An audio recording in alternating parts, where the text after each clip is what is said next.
ကဲမိုးရွာလာပြီဆိုတော့မြက်လေးတွေကနည်းနည်းပေါက်လာတယ်ကျွန်တော်တောင်ကြားထဲမှာပေါ့နော်တောင်ကြားထဲမှာအပေါ်မှာလည်းကောင်းကင်မှာလည်းလေရင်တန်းတွေကြားနေရတယ်ပေါ့နော်ထိုးနေပေါ့နော်လေရင်တန်းတွေကြားနေရတယ်တောင်ကြားထဲမှာဒီမှာကျွန်တော်ဘာလုပ်လဲဆိုတော့အခုလိုမိုးရပြီဆိုတော့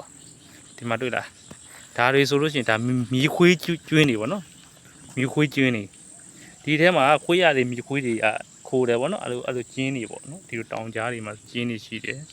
အဲ့မှာကျွန်တော်လိုက်ကြည့်တယ်ပေါ့နော်ရတဲ့သားကောင်ကိုယူတယ်ပေါ့နော်ပြစ်တယ်ပေါ့ပြစ်တယ်ဆိုလောက်လေးနဲ့ပြစ်တာပါ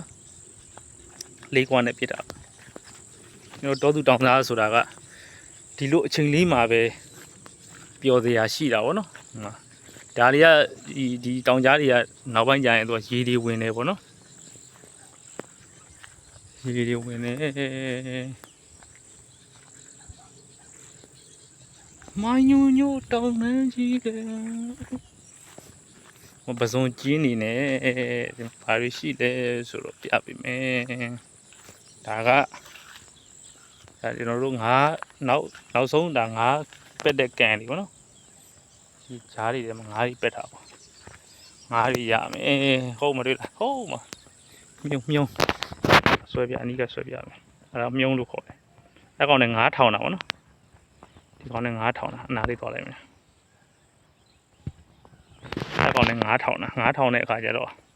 ပြပြီမယ်အနီးကပြပြီ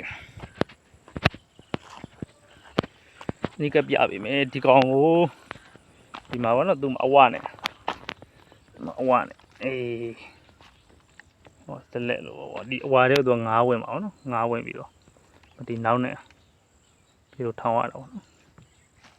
ဒီအဝါတဲ့ငါးဝင်တော့အချိန်နဲ့ကြာငါးတွေပါရတော့ကြည့်ရကငါးရဒီမှာအိုးတစ်လုံးတွေ့လား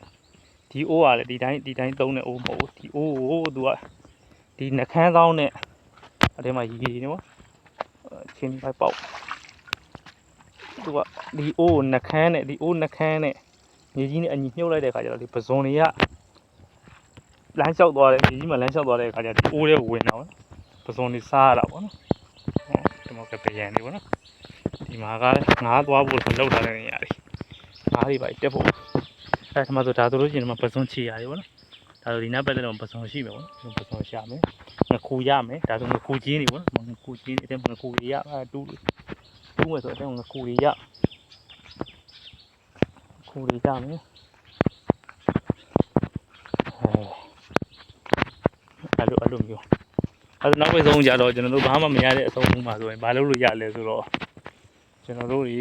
ကသွန်းရက်ခူပြီးတော့ပြန်ပြီးကသွန်းရက်ကြော်နဲ့စားပါမယ်ပေါ့နော်ကျွန်တော်နဲ့စားပါမယ်